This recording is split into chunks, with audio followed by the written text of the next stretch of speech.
Hi Tubies, here's Alexandra and welcome to another video.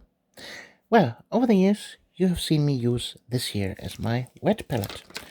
It is a very small wet palette and as you can see it is a do-it-yourself version, and it was one of the containers that Games Workshop sold for static grass tufts and static grass and sand, and yeah, it served me well over the years, but I think it's time to create a new one, because I came across this at my most recent grocery shopping, and this here is the Ferrero collection, but the sweets don't really interest me that much. I was more interested in the box, and well, the box itself seems to be the perfect container for a wet palette that actually fits my painting desk. And so, well, let's see if we can create ourselves a new wet palette with that. So, let's open it up.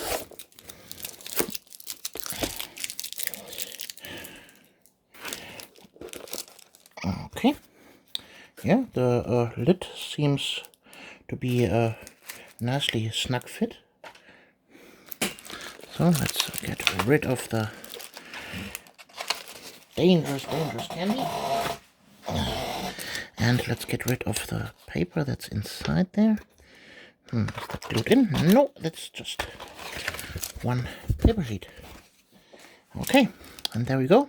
We have now officially a nice shallow container for our wet palette. And the lid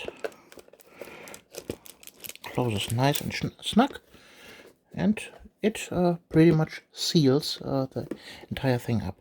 Well, I don't think it is absolutely airtight and watertight, but for sitting on my desk, it shall be enough. So, next thing we use is a sponge. And what kind of sponge? Well, you know, kitchen sponges normally have a very rigidy surface.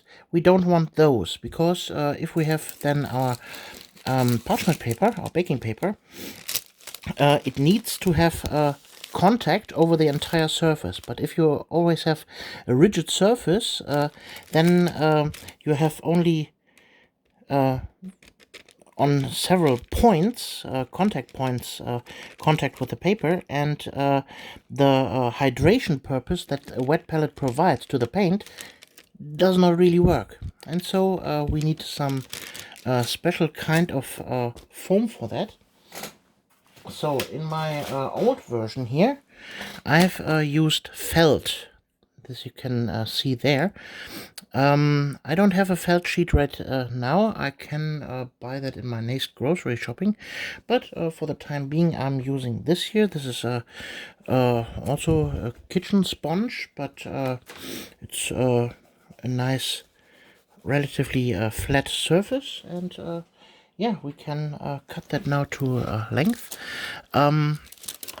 Normally when you cut your foam, then always start it with the exact measurement of the box, and then you make it wet, and then you see how much it expands, and then you cut the excess away, and yeah, then we are actually good to go. So let's see, this box goes to here, so let's cut right at that line here. Try to make a straight cut, and the box went almost all the way to this line here. So there you can see the inside of the foam.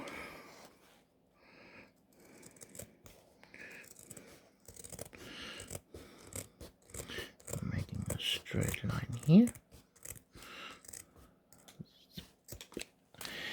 So there we have it. And it almost fit. It's a little bit too big, like I said, but that's totally okay. So, let's get that thing wet and see how far it expands. So, there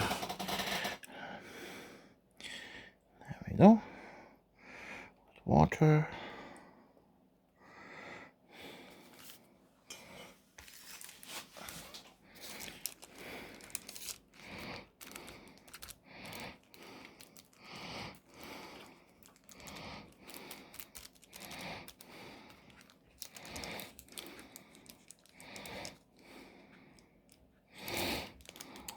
Soaking everything up really nicely.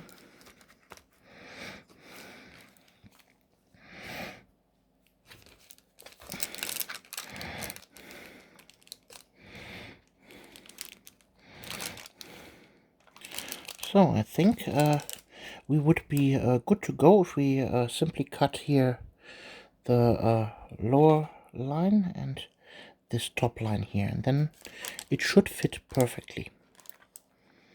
Yeah. So let's quickly do that. Let's dewaterize this sponge really quick so we don't make a huge mess on the table while we're cutting. There we go. And again,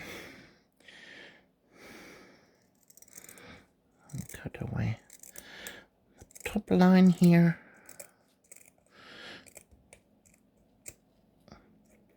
Ta-da. And then the side line.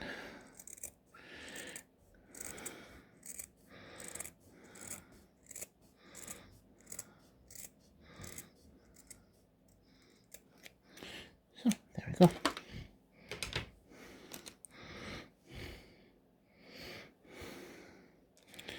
Let's see.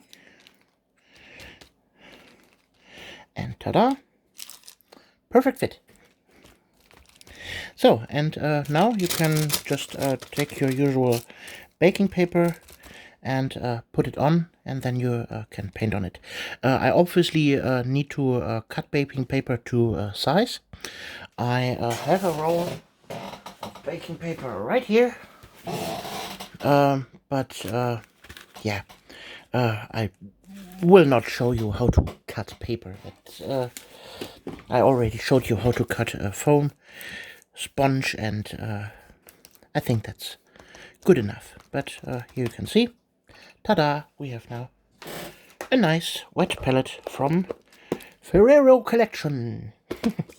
Yeah, I hope you like this little how to make a wet palette video, and well, we see us in the next video. You Alexandra. Bye.